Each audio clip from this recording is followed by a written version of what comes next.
Welcome to In the News for July 18th, 2025. I am Brett Burney from appsandlaw.com. And this is Jeff Richardson from iPhone JD. Hey, Brett. Want to wish you sincerely, Jeff, happy World Emoji Day. Well, it's Oh, actually one thank day you. late. So it's one day, World Emoji Day. I've got the background here. There's actually a website, worldemojiday.com. I just wanted to say, congratulations to everybody. But here, right now, my friend, is one of the reasons why July 17th is World Emoji Day. I don't know if you know Okay. this or not, I don't know. but it was in 2002. Here, I'll zoom into this right here, that Apple announced the iCal software at the Uh-huh. Macworld Expo in 2002. Okay. And as you know from your Mac, if you go to the icon for your, well, they call it the calendar app now for the Mac, right? If you look at your calendar software icon on your Mac, what date shows on that little icon? There you go. July 17th.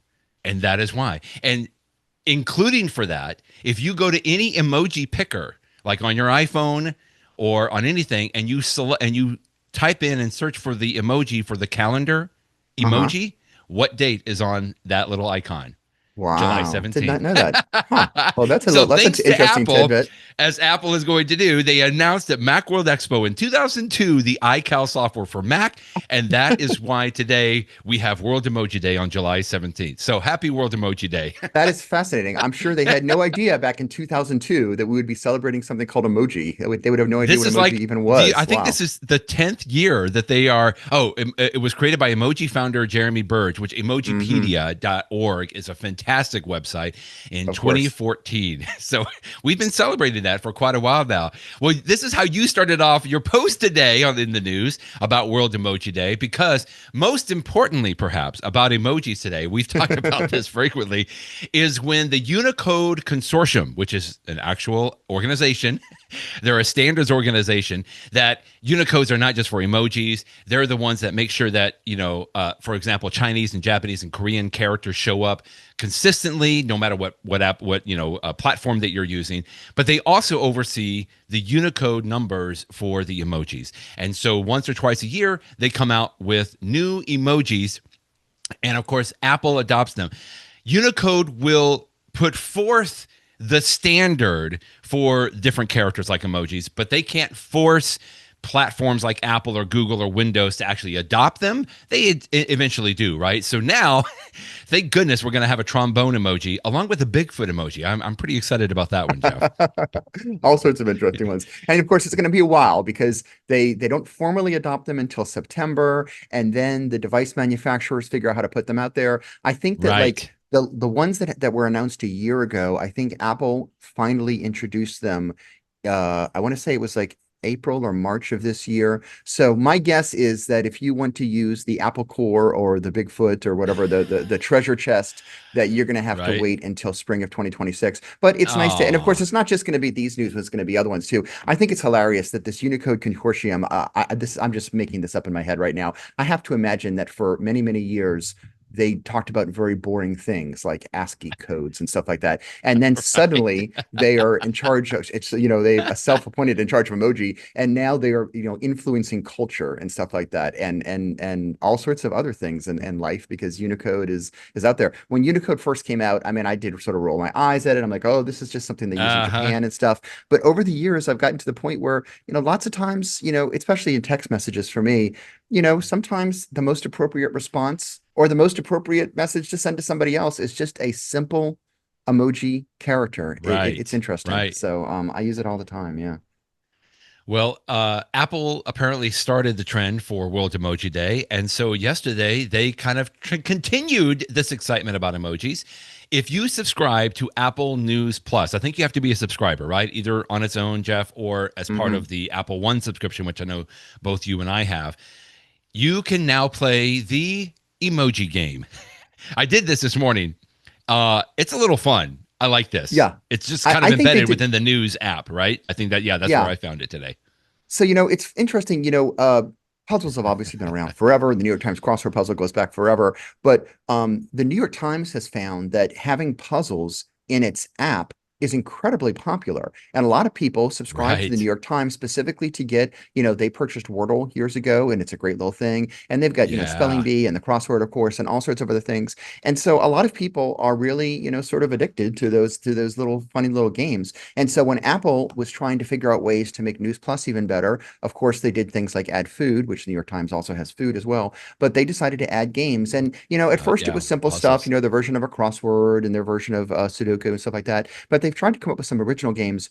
This one, I actually, when I first heard it, because Apple first announced this not that long ago as something that was coming up in iOS 26, and then they surprised us all by instead of having to wait for the next operating system, they announced yesterday out of the blue, hey, it's World Emoji Day, so we're making this game available.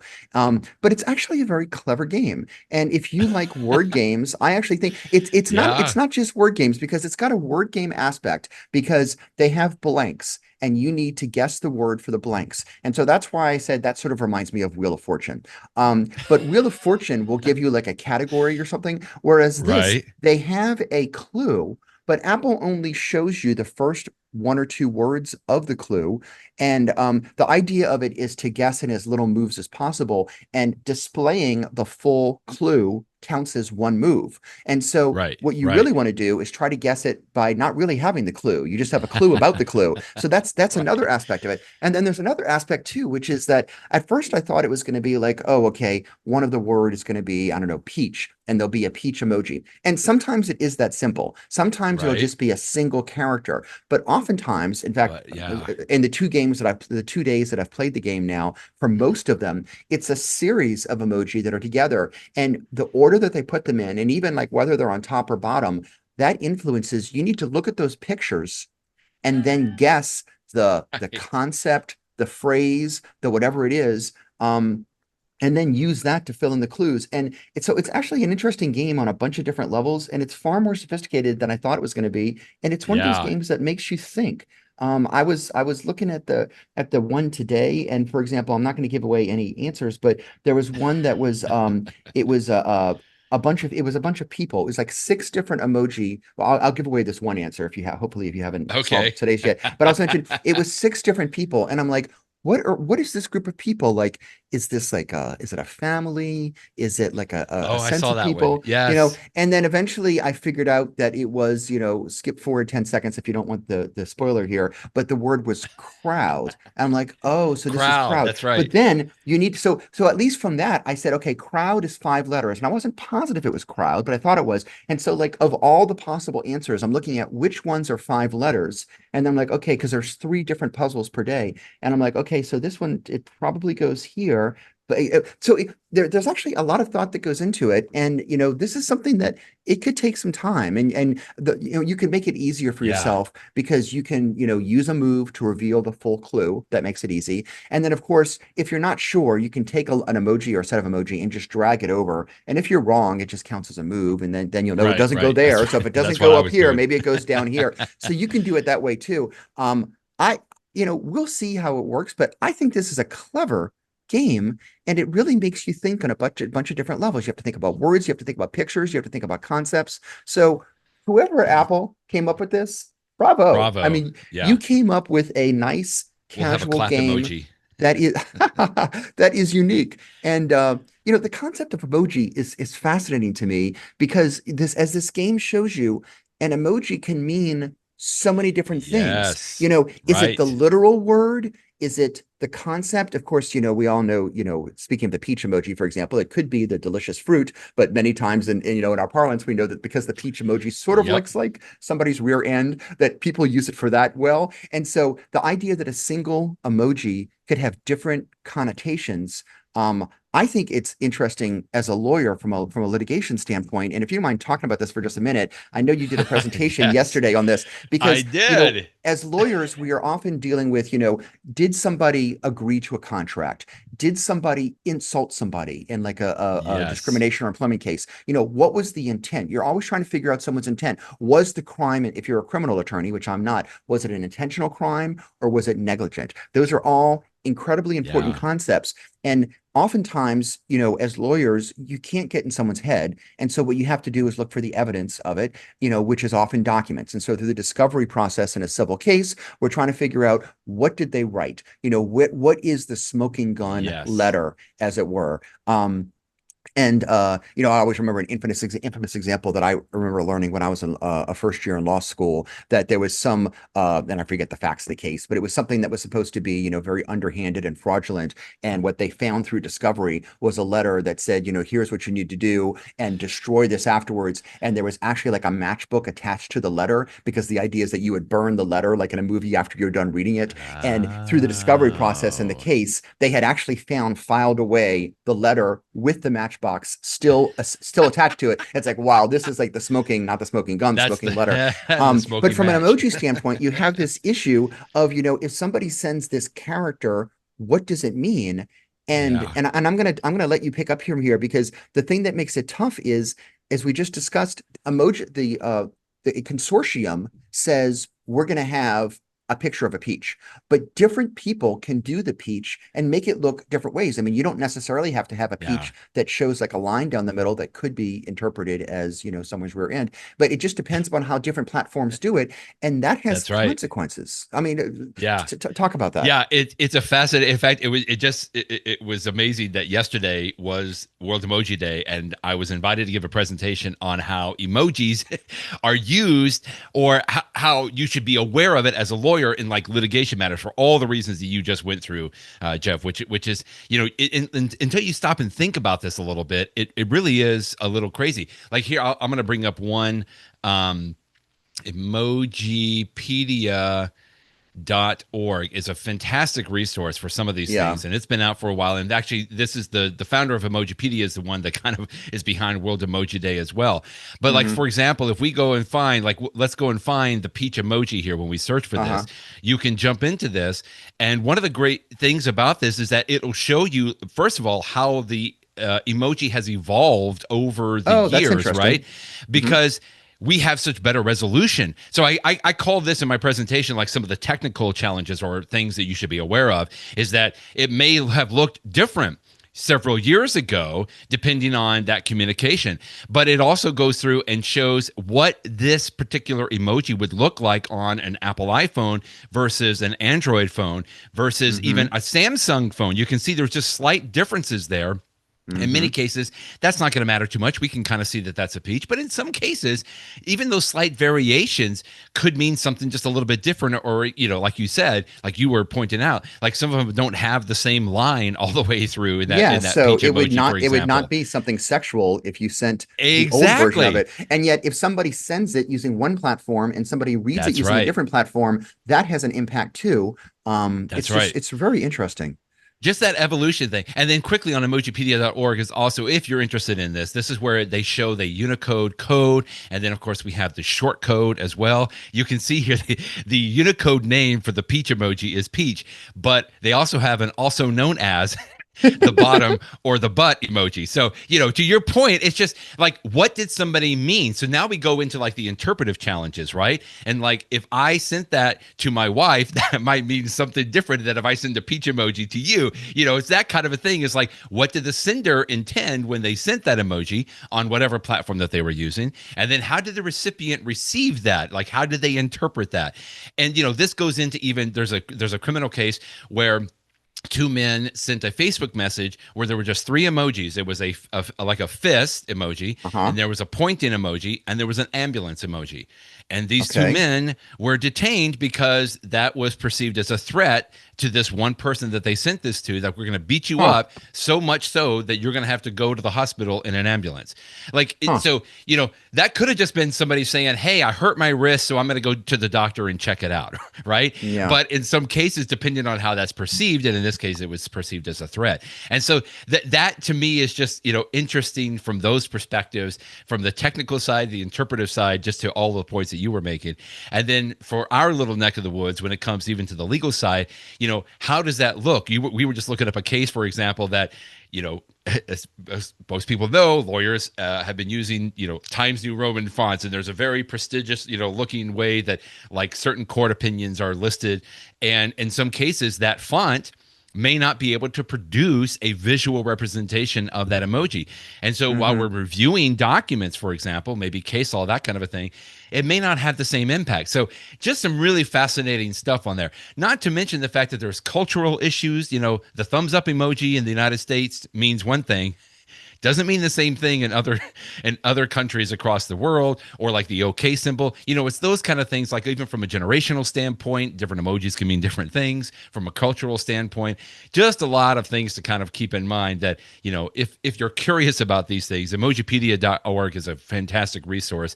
But as you start thinking about these things, it's like, oh yeah, there could be some confusion on that. Not to mention, Yeah, though, we still like the fun part of all of this, with the yeah. trombone and a Bigfoot emoji too.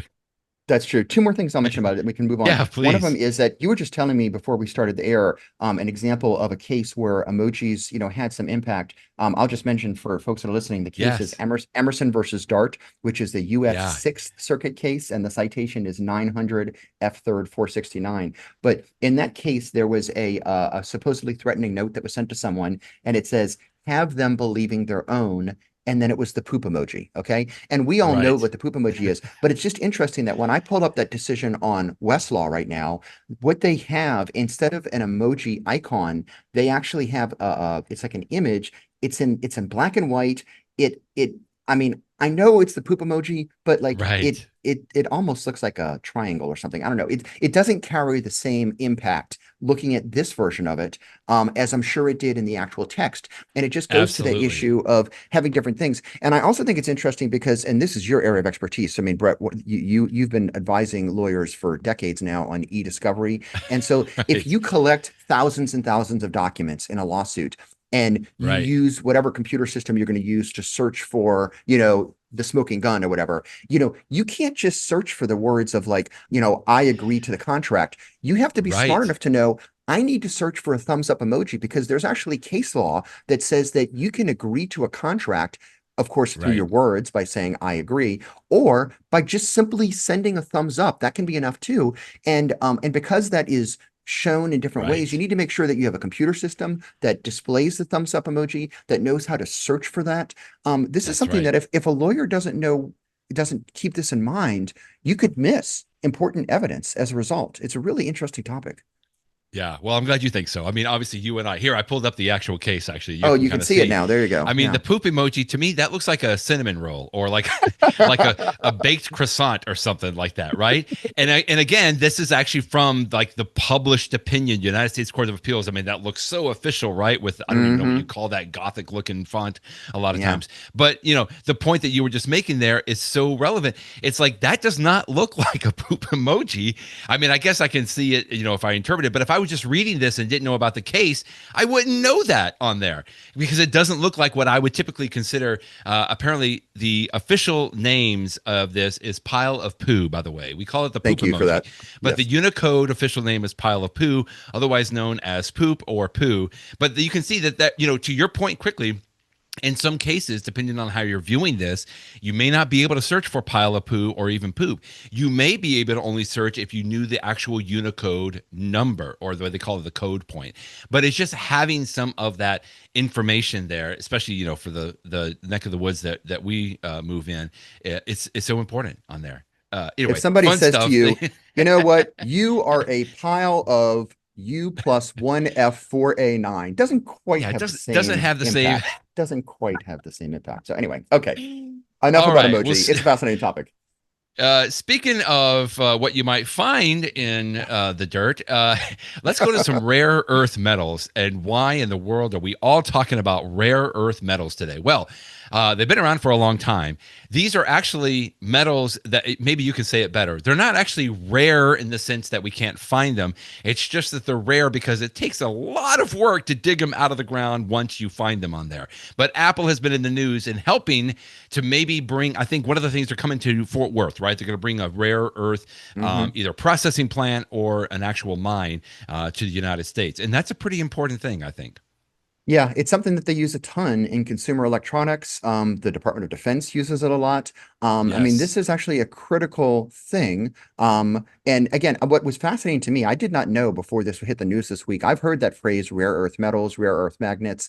I just assumed that they were hard to find, Right. because of that word rare. And it was only after I did a little research that I found out it's not that they're hard to find. It reminds me of playing the game Minecraft. If you ever played that, you can find Aha. ores in Minecraft, but it just takes time. And the same is true here. Right. And so it just turns out that over the decades, China happens to have the equipment and the processes to find Mm. and these metals. I mean, it's not that they're only located in China, they're located all over the place. And so they've got, like, for rare earth magnets, and I know magnets are incredibly important for delicate Yeah. electronics for a number of reasons.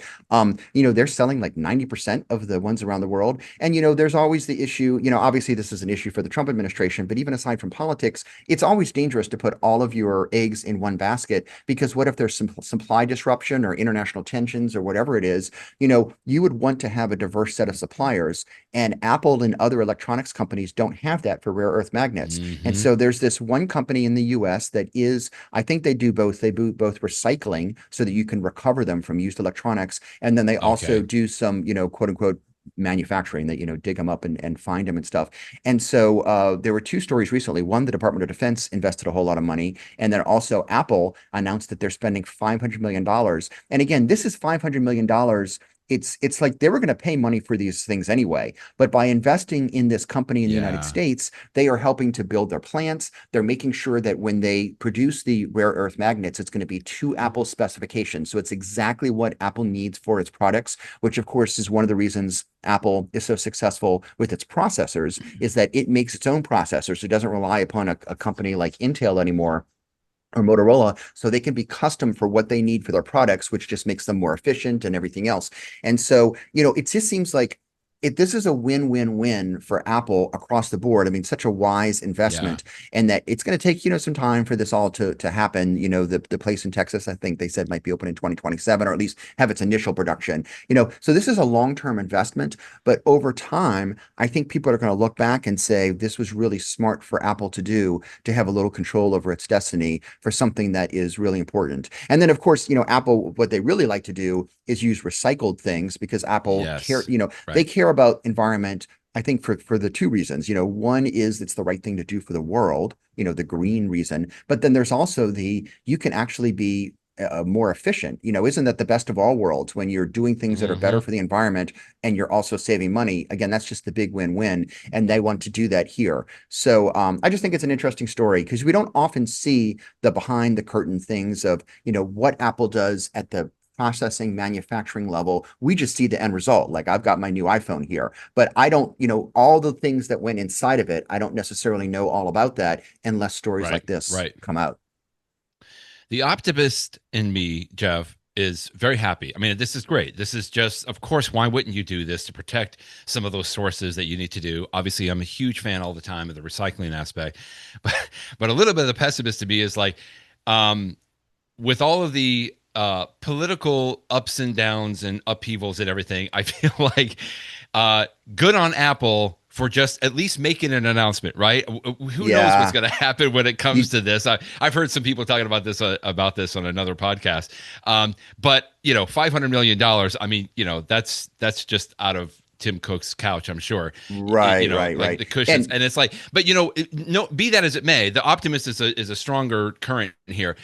I'm glad that I feel like they had to do, even if it's just an announcement. Who knows what's going to happen in 2 years, 4 years, 5 years down the road? I hope that some of this comes to fruition. But even if it doesn't, I feel like it's a smart move on Apple's part, at least to just make some kind of announcement, so that they stay in good graces with whatever powers might be out there.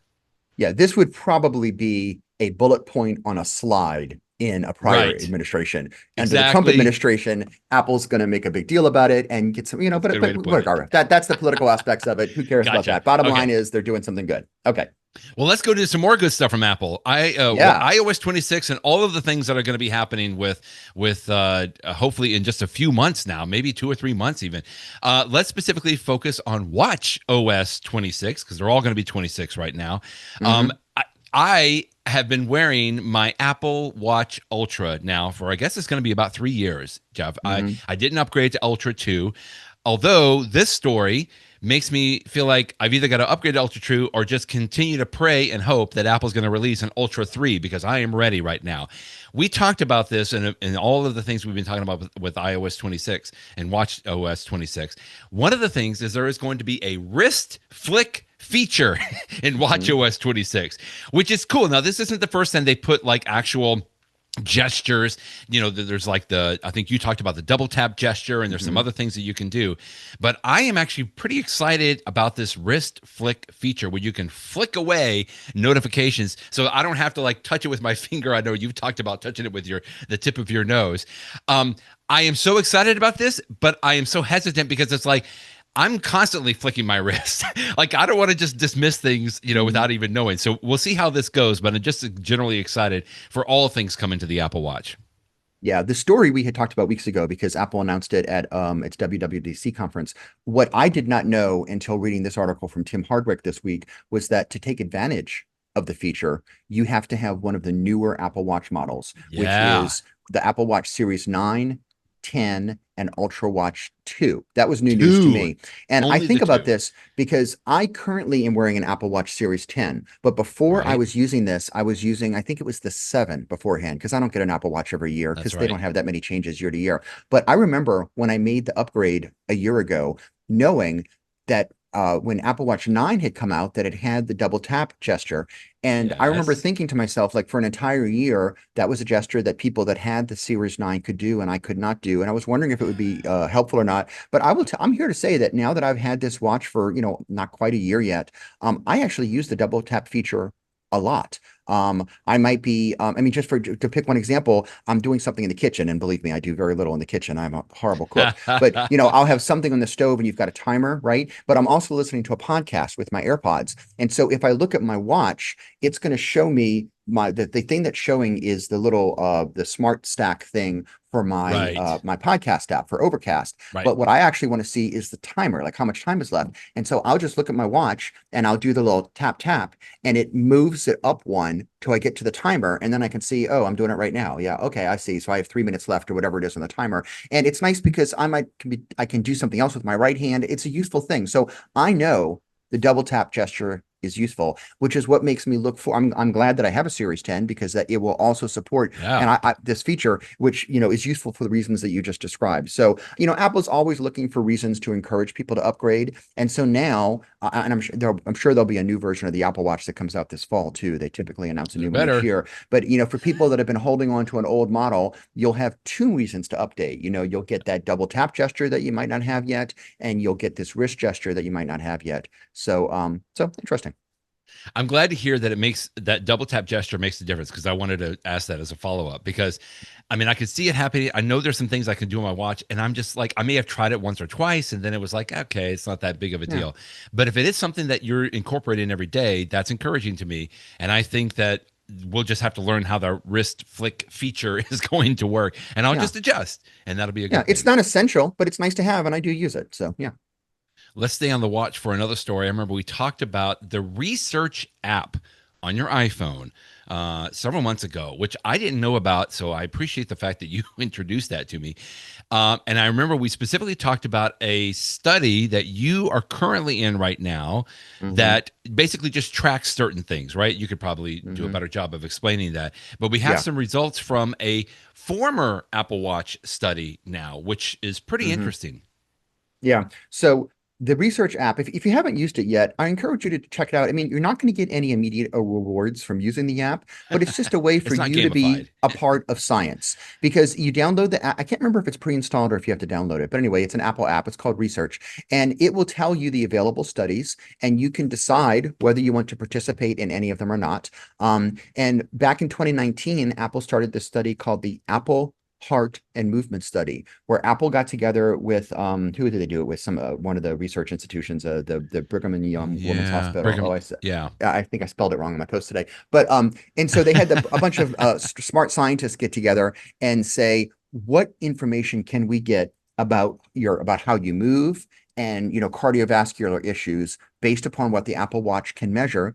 And if you just have a few people, you can only do so much. But like when you do a study, you want to have like a lot of testers. And the nice thing is if you've got thousands, hundreds of thousands of Apple Watch owners that are just deciding to participate in the study, you can start to figure things out, to do correlations. We've talked about this in the past, I mean, in general, Right. but now we have some concrete results. So that Apple Heart and Movement study, it started in 2019, it ended in 2015. So it was, a little over 5 years. And based upon that, they were able to draw some interesting conclusions. So they could say, like, Yeah. based upon these There you go. factors, can we predict that somebody is going to have an infection? And it turned out that 72% of the time they can. It's not 100%, but Wow. it's something. And the one that was most interesting to me, and I guess this was the headline story, is pregnancy. If you think you might be pregnant, you can, of course, go to the pharmacy and pick up a pregnancy test. And those are supposed to be like 99% effective. Every once in a while, there's a false positive or a false negative. You hear those stories, but they're pretty good, right? For 99%. Right. But you don't even have to access to go to the store because Apple has determined that just based upon the different things that they measure about, in this case, a woman's body, and I'm sure it's everything from, who knows, well, I don't even know all the medical things of what it measures. I'm sure it has something to do with temperature and, cycles and stuff like that. But they can predict with 92% accuracy, I think you're pregnant, which is interesting. And Amazing. I hope that they do even more. I mean, that you may have diabetes. They can predict that too. And that was just that one study.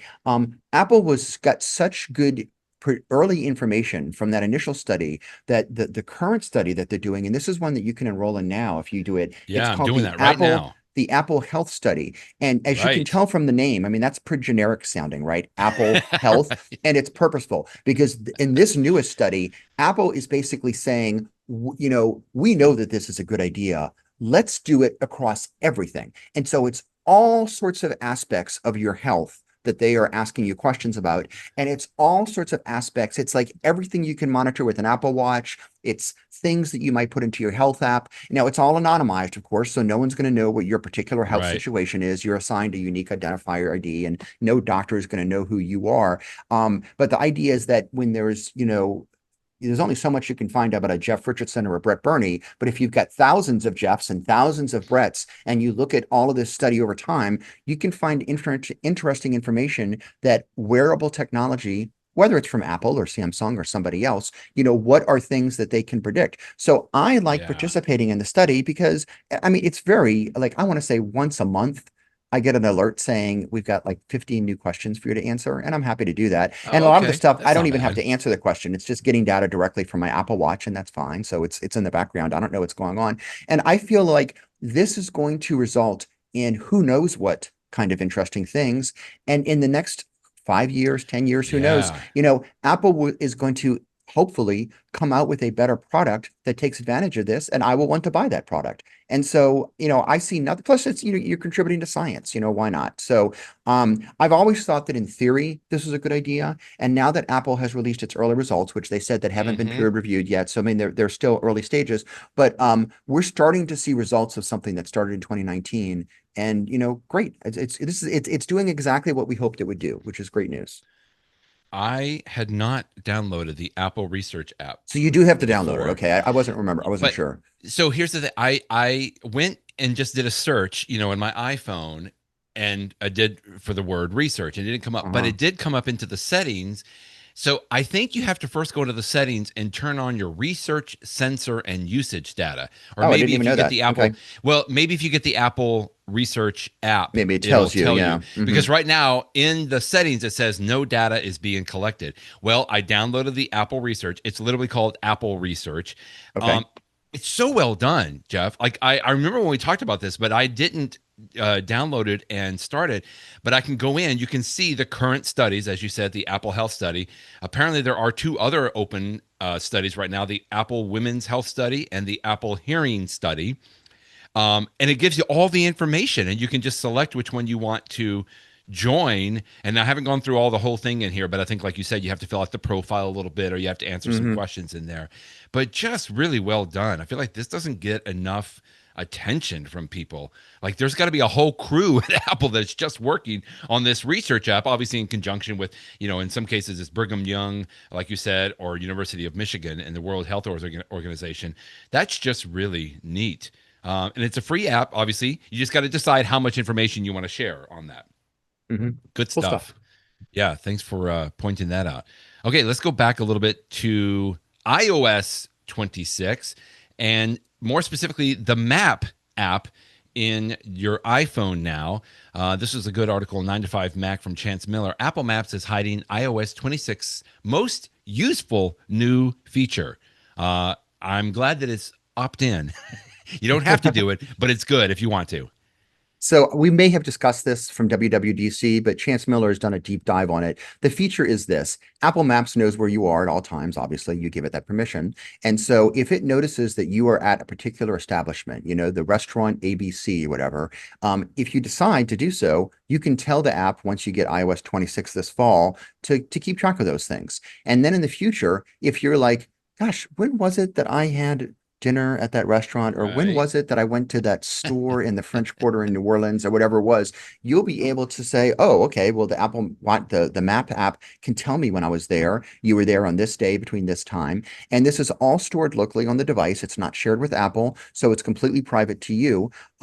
There's a way that in the past you can actually go in the iPhone and settings. It was under Yes, privacy, and you could that's right. see I frequent remember that. places. And I've actually used it in the past, and I'm like, oh gosh, when was it that I was in Lafayette, Louisiana to do something? Okay, that's when it was. And so, but now it's gonna they've made it formalized, and it's gonna be part of the app. So I'm looking forward to it because I Yeah. mean, I trust it. I trust my iPhone to be secure. Apple's famous for that.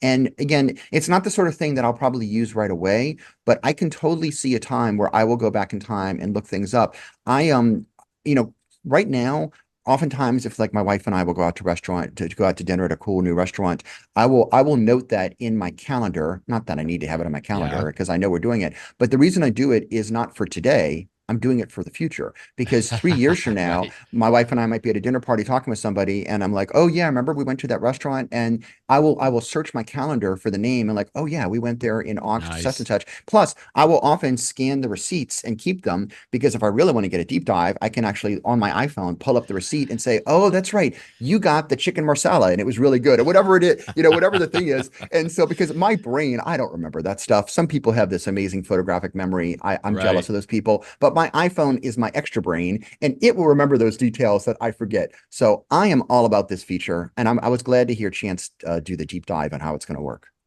Yeah, I remember, like you said, that location setting. I used to talk about that quite a bit before the maps kind of track this. I think they call it significant locations now. So Yeah. it's more sort of aggregated and summarized. Whereas this in Apple Maps, if you decide that you do want to turn it on, it's going to be a little bit more specific, which I think is going Hmm. to be helpful. And frankly, like you said, it's useful. It's good to kind of go back and see. Sometimes if you want to research where you were, where do you eat that kind of a thing. Let's talk iPad real quick. We won't have to spend a lot of time on Hmm. this. iPadproductivity.com, which is a really good blog. I think you've linked to it a few It times is. here. It is. Yeah. Uh, Great tips, essential iPad tips for beginners and pros. Uh, I know the gentleman is Matt. I don't know his full Hmm. name here that runs this blog, but I thought this was a really great collection of iPad tips, which work currently with iOS 18 right now. You don't have to wait to iOS 26 for a lot of these. I think I pretty much knew most of these, but again, as we always talk about, just nice reminders. Yeah, I believe his name is Matt Daly, and he and his brother run this Oh, website. good, What's good. fun about this particular post is that he has 20 tips. 10 of them are for beginners, and then this 10 of them are for pros. So it's a little bit Right. of a Yeah. something for everyone. So when you skim through it, there's a decent chance that you might know all 10 of the beginner tips. Now, it doesn't mean you're taking advantage of it. You might be a good reminder. But once you get to the pro tips, there's going to be some of them that you might not necessarily know about. And Yeah. any one of these would be the sort of tip that we might have our in the know section of the I podcast. know. I'll mention two of them because I actually did not know or at least think about them. The number 10 on his pro tip, so the very one at the bottom of the Oh, article here we go. Let me is go down to one, the it's bottom. it's called a security pro tip. And the issue is Oh, this. You know how sometimes you may have your yeah. iPad, maybe I'm at a That's good. conference or something like that, and Right. my iPad is just sitting there on a table, and I keep an eye on it, but I might get up to go somewhere else. And like, do you want someone to be able to come over to your iPad intentionally or accidentally and like see on the lock screen what information could they see and access, maybe accidentally, or maybe they were trying to do something nefarious? And you can control that in the control panel, it's in the Face ID and passcode section. There's a section called Allow Access when locked, and you can decide what shows up when your iPad, and of Yeah. course the iPhone has this too, what shows up on the lock screen. For example, do you want your notifications to show up there? Do you want your live activities? Now, I do want those things to show up because I actually do find them useful to have them on my lock screen. But one of them that he has turned off, and I see that I had it turned off, so maybe that's their fault, but it was the control center. You can allow somebody to get Oh, into the yeah. control center just from your lock screen, but that's a little dangerous because what they could do from the control center is they could, for example, if they were looking to steal your iPad, turn off Wi-Fi, turn off cellular access if you have a cellular one. And so once your iPad is essentially in like an airplane mode, you would not be able to track it by Find My. Yeah. So they could steal Right, it and right, take it to somewhere that was right. secure. And so like that's one that number one, I'm never going to use the control panel from my lock screen. At least I haven't in the past. And number two, so nothing, I gain nothing from having that access. And it just presents risks if a bad guy is clever and Yes. knows how to use Right. this. And so that was a good tip to know about, but you might want to take a look at all of those settings and look at that. Yeah, One of the, I would unless say you have do a, that on your go ahead. iPhone as well. I would say Oh yeah. just Oh that yeah. security pro tip is great for the iPhone. I just checked Great and for I both. made sure on my iPhone I have that turned off as well. You just don't need access to the control center, or it's just another area where that could be something that could get you in trouble. All right, so Yeah. what's another one that you're And I'll working on just here? mention one more, which was number 7 on Yeah, his pro list. And this is something that, here we go. when Oh yeah, you first set up a new iPad or iPhone, you have an option of, do you want the standard like screen space, or do you want to have things zoomed in a little bit more, mm-hmm. which sometimes people do in their iPhone to make it easier to see. But he was just pointing out that usually you'll see this when you first set up your new device, and then you'll forget about it and never change it for years and years. So his reminder is, go into, I think this is also in the settings. There's Yep, an app called More Space. It's under display and brightness. And for the iPad, there's at least for the iPad Pro, maybe all of them, there's 3 different settings. And so you've got the default, which is what I'm using. You have one called larger text, where all of your icons are bigger, the words are bigger. This just makes it, especially if you have vision issues, things are a little easier to see. So right, you might want right. that. But then there's another one called more space, which makes everything smaller. If More you've got space. really good vision and you want, let's make things smaller so that I can essentially see more different things on my screen at one time, this will be useful. And I know that even on computers, you can adjust, how big and small things are on your computer screen so that you can get what seems like more space without getting a larger display. And I think that Right. this is a very timely tip because this fall with iPad OS 26, we're going to have the ability to have multiple windows. You can place them wherever you want. Yeah. Power users, I think, are going to be having more things and more places. And you might decide if the text is not too small for you. And again, maybe you find that it is, but if your eyesight's good enough that it's not too small, you might want to turn on the more space feature when you've got windows all over the place. It makes the iPad like even more like a computer. It's at least something to think about. So I was glad Yeah. to be That's reminded of good. this tip because I totally forgot that this was in there because again, you set it and forget it. And so now it's got me thinking. I'm on the default right now. I'll probably stay on the default for the time being, but I'm glad that I'm at least thinking about it. We talked about the Apple Watch Ultra. Let's talk about CarPlay Ultra. This is really only relevant for those of you that might have a brand new Aston Martin that can play the CarPlay Ultra.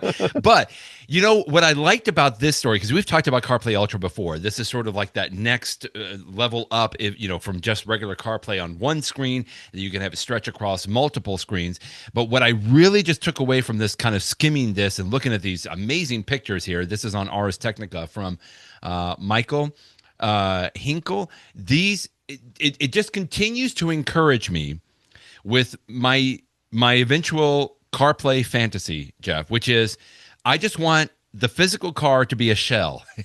And when I get in, I want it to connect to my iPhone, and all of the computer screens are controlled from my iPhone. And just listening to this, which is a fantastic review and wonderful, lots and lots of photos in here. But I was like, yes, like that's what I want. I want it to be basically a Apple car, which is just basically from the inside. Like everything that I interact with inside the car, I want that to be Apple CarPlay. And so it was just great to see sort of this in-depth review here too. Yeah, and the reason this is such a useful review or an interesting review is that, as you said, Brett, nobody has access to this. I mean, who has a brand new Aston Martin? I suspect it's 0.001%. probably less than 50% of the people that listen to this podcast, I would say, have that. But anyway, so and what I've seen so far is there have been one or two YouTube reviews by people that had access to an Aston Martin for like a couple Right. hours, and they've done the review, and those have been very interesting. But this is somebody who's actually used it for an entire week, so he really got a chance to, Yeah. excuse the analogy, kick the tires on it and see how it works. And so it's very detailed. I mean, this is the most in-depth review that I've seen with pictures and everything else. And again, how long will it be before you and I have a car that supports CarPlay Ultra? Probably a while. But, it's coming in the future. And, in some ways, it's a good thing. Let Apple continue to improve it over the next 2 or 3 years. You got to put it in the wild so that you can start to improve it. And then when I get my car that supports this in, 5 years or whatever it is, then it will be much more mature than it is today. And so this is just my little preview of the future. This is the software, basically, like the Mac operating software. And Apple has historically always done the hardware as well. That's why we have the iPhone. Apple takes care of the hardware and the software. One on Mac, Apple takes care of the hardware and the software. Not true with a lot of other, like Windows computers, for example.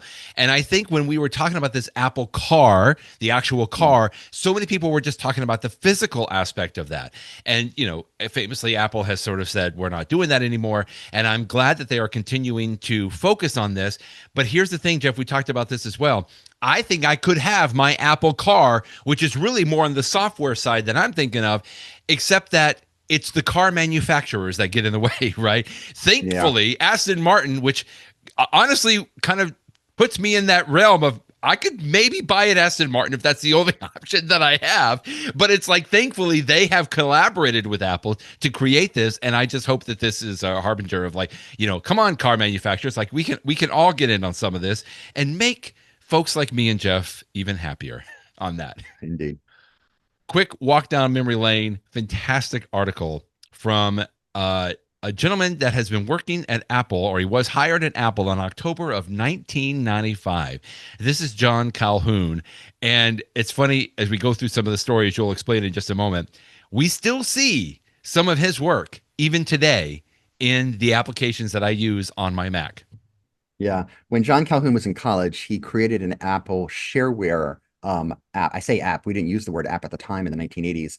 It was a little game called Glider that you Oh yeah, controlled here.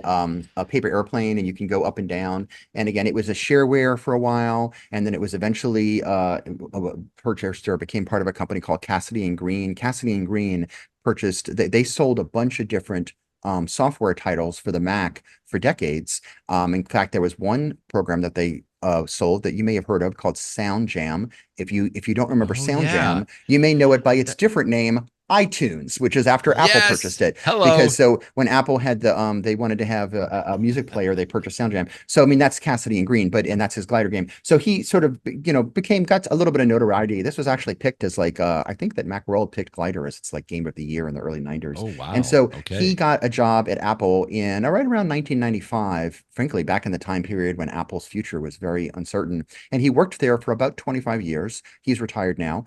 And one of the things that he did there is he was given the task of doing a color picker. And so he Wow. did it, he describes in this article how he, of course, he had like I say a course. I mean, it's obvious now because we've been using this for decades. He had a color wheel that you could pick the color and the intensity, the lightness through Right. that. And then he also had one with like the RGB values. And just on his own, he thought to himself, you know what? It might be sort of fun to have a bunch of crayons, like that, 64 box of Crayola crayons that you had as a Yeah. kid. And so it was just his idea. He's like, what if I just do this? And he describes in the article that he made it. And like he knew, I mean, not that he was an IP attorney, but he knew enough to know that like you can't make it look 100% like the Crayolas. Can't be So what he Crayola. decided is that instead of having the wavy lines that the Crayola crayons have, he just had like straight lines near the top of the wrapper, as it were. And Right. so he just made this, and he said it was funny. Like he did it, and he describes in the article that like he submitted, nobody told him to do it. He just did it, and then Apple included it, and next thing you know, it's part of the operating system. And I mean, It when is. I think about this, the Still Crayola, today. the crayon picker is a quick and easy way to choose a color. It's something that I actually do all the time on my Mac. In fact, I do it so often, Brett, Yep. that I just assumed that the crayon picker is also on the iPad and the iPhone. And before we recorded today, I was actually looking this morning. I Oh. actually don't know that it is. I mean, if anybody knows that it is, send me an email of where it is. But like, I was looking at a couple color pickers and it's not there. But it's just, this is just such a part of the ecosystem. And in fact, I'm wondering if you use Windows. I use Windows in my office, but I never pick colors in my work computer. Like, do they not have a crayon picker? I have no idea. But anyway, it's a cute I little don't think so. idea about how someone comes up with like a clever idea, and next thing you know, everybody is using it. He also has a funny story here about how he almost got fired, because I'll leave that for the reader to find because of some Easter egg he put Yes. in there that they weren't too happy when they discovered it. But regardless, it's a fun story about Apple, from someone who has been a part of Apple history for a very, very long time. It's a fun read. And I didn't mention this today, but I actually found this article because Adam Engst at Tidbits on his website, he linked Oh, to it yes. recently. And thank you to Adam for finding the story, which led me down this memory lane. And it was a fun read. I see this almost every other day. I do a lot of presentations and I like using Keynote on my Mac. Sure. And anytime that I change a color of a box or, a background or something like that, I still have exactly these color pickers. So much so that I just feel like that's the standard. That's the norm. I could either do the wheel, I could do the sliders, or the crayon box. I mean, it's just brilliant. Just so fun anytime that we find that you find little stories like this that kind of highlight the history of it. In the show, In the show, Apple did good this week. My they did. goodness, 81 Emmy Award nominations. Yeah. And one of the top shows, Severance, of course, if you couldn't Yes. guess on there. Severance was Good number on you, one. Apple. Yeah, and the studio got a ton too. They were the number two one. Yes. Apple Okay, did not good. get the most awards. HBO and Netflix got more. But the thing That's is, all they have right. so many more shows. I mean, Apple has a very Yeah. small number of shows, and from a percentage wide, they actually did really well for the number of their shows that got awards. Plus, Severance has just gotten so much acclaim. Oof. I've heard a Yeah. lot of talk about this from different podcasts, and when season one of Severance came out, it was sort of like some people heard about it and then other people heard about it. In fact, you, Brett, you didn't watch Severance season I one when did it first not. came out, Nope. and so many people just over time heard about it. And it got to the point that when Apple released season two, so many people had heard about it and seen it eventually that like now everybody wanted to watch it. And so I think like Yeah. the Yep. sophomore season of Severance, this is the one that makes sense to get all the awards because it was a great season and everybody, so many people were watching it at the same time. And they have a hit on their hand, which is fabulous. I can't wait for season three. I enjoy listening. There's a fun podcast that the creators of Severance do, Ben Stiller and Adam Scott, is that his Adams. name? Yeah. I, Yeah. I I always get confused between his any name and his actual actor name. Yeah, or his name on The Office, exactly. But Right. they have a fun podcast where they talk about the show and other stuff. I enjoy listening to that. But so bravo to Apple. In awards or whatever, Emmy Awards are voted on by people that are, in the Hollywood industry, right? And so Right. it's not surprising that a show like The Studio, which is necessary, it's a good show. Don't get me wrong. I love The Studio, but because it's about the industry, of course, the industry loves a show about the industry. And so I suspect that The Studio is more popular among Emmy voters than perhaps it is in the general populace, but it doesn't Yeah. take away from the fact that it's a good show. There was an interesting thing that somebody said this week on the MacBreak Weekly podcast, and I forget who said it. It may have been Alex Lindsay, that I thought was so insightful. Why do the Emmys matter? That's an existential question, I Yep. guess. But one Yeah. reason that they were saying it matters is that Apple wants to make good shows in the future, right? This is their brand. They don't want to have a ton of shows, but they just want to have really good shows, a small Really good number of ones. good shows, which means you want to attract great writers, great directors, great actors. And those people care about the Emmys. And so when Apple has a lot of success through these Emmy nominations, and we'll see whether they win or not, it's good because as people are trying to decide, do I want to take this project to Netflix? where there's more Mm, subscribers and so potentially more eyeballs watching it? yeah. Or do I want to take it to Apple? It helps people think, hey, Apple supports artists. They're really into this. They're a creative company. It's the place you want to be because they've got all these other good shows. And so, and this trickles down for people like us that use Apple products.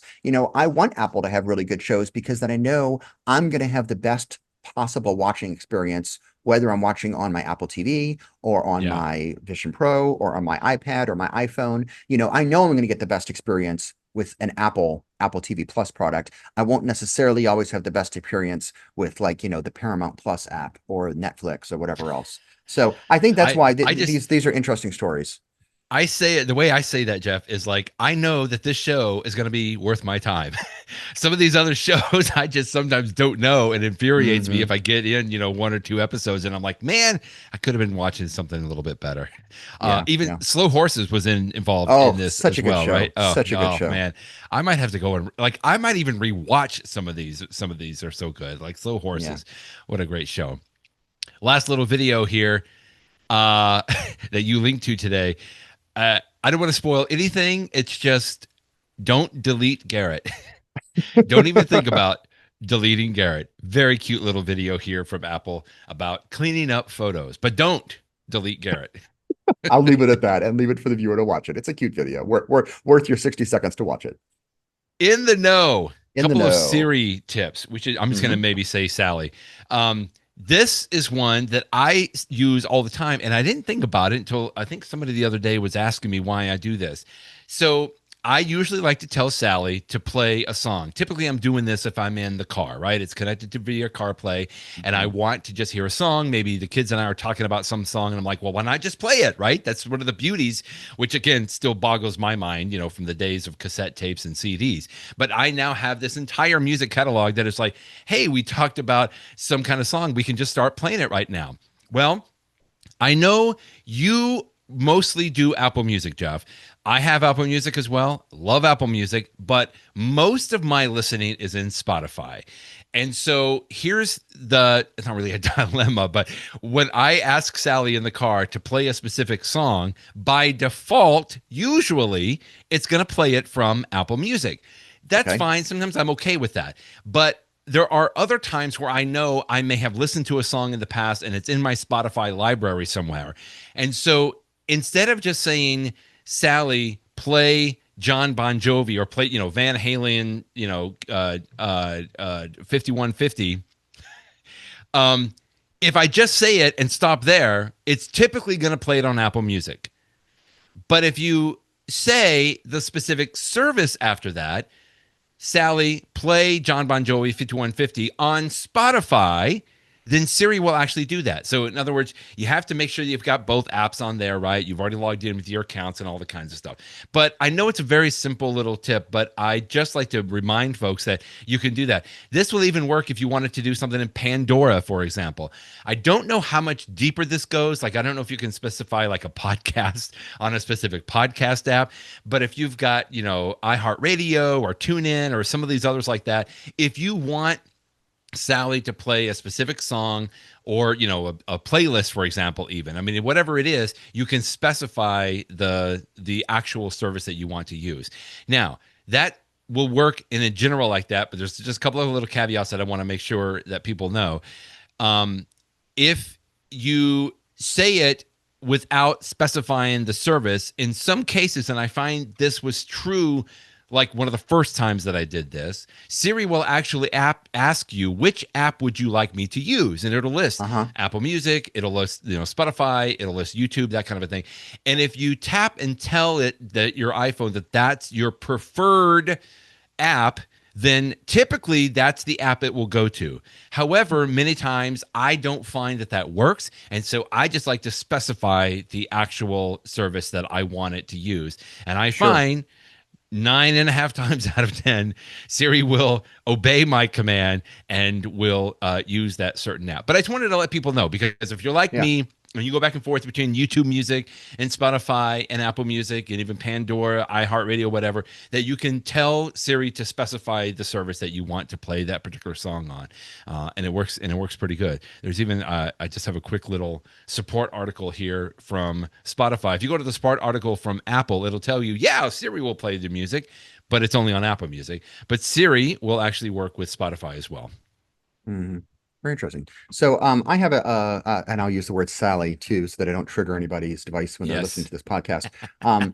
My tip is this. Sometimes I want to listen to music and, I don't keep up with, I don't, read Rolling Stone or whatever. I don't necessarily keep up with all the music. And so if I just tell Sally what to play for me, I mean, I'm basically just going to go to the things that I know, so I'm going to say Right. something Right. like play, Bruce Springsteen or REM or Indigo Girls, or as I say this out loud, things that probably indicate that I went to college in Emory in Atlanta, Georgia in the 80s, which means that the Athens, Georgia music scene was very influential to me. And that's what I still listen to today. But it doesn't mean that I don't want to listen to something else for variety. I just don't necessarily know what to ask for. And so there's a cool Yeah. feature with Sally, where instead of saying to play a particular artist or album or whatever, you can just tell it what you're in the mood for. So for example, you can play like, you Oh, know, yeah. play music for a rainy day, or play something happy, or play some workout music, or play something for a dinner party. And it will give you, I think technically these typically give you like Oh, a playlist nice. that Apple's created,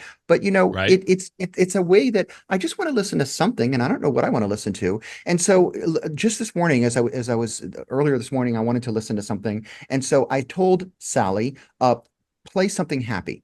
And it did. And the first song that it played, I still have it up on my iPhone. I went back to it. It's a song called Way Less Sad. And it's by a band I've never heard Oh. of. I apologize if this is your favorite band, called AJR, the three initials. I've never heard of this band before in my life. Oh. But I will tell you, Brett, it was, do you know who that is? Does that band mean anything to you? That's my son's favorite band, Oh, AJR. well, see, well, there you Absolutely. go. Yeah, they're I'd three never heard of brothers. them They're before. great. Okay, Absolutely. Oh, he'll so be this so thrilled. song, which I've never heard before in my life, it put me in a happy Good mood. I'm like, song. this is good. And Yeah. so like that is, bravo to you. And then if I go to the next song, it's by someone named Ben Rector. I don't know him. The Oh third yeah. song is Oh yeah. Vampire Weekend. Okay, I've heard of Vampire Weekend. I can't tell you I could Right. name any Right. Vampire Weekend songs. But the idea is like, I just want some happy music and I like the variety. And And you it was decide, good. you know all this music stuff, Mr. Apple Music or Miss Sally. So just pick some stuff for me. And so this is something this is perhaps this is a tip to Jeff more than anyone else. If the rest of y'all can get something this out of this too, but like Yeah. I just need to remind myself I should use this more often, because whenever I do,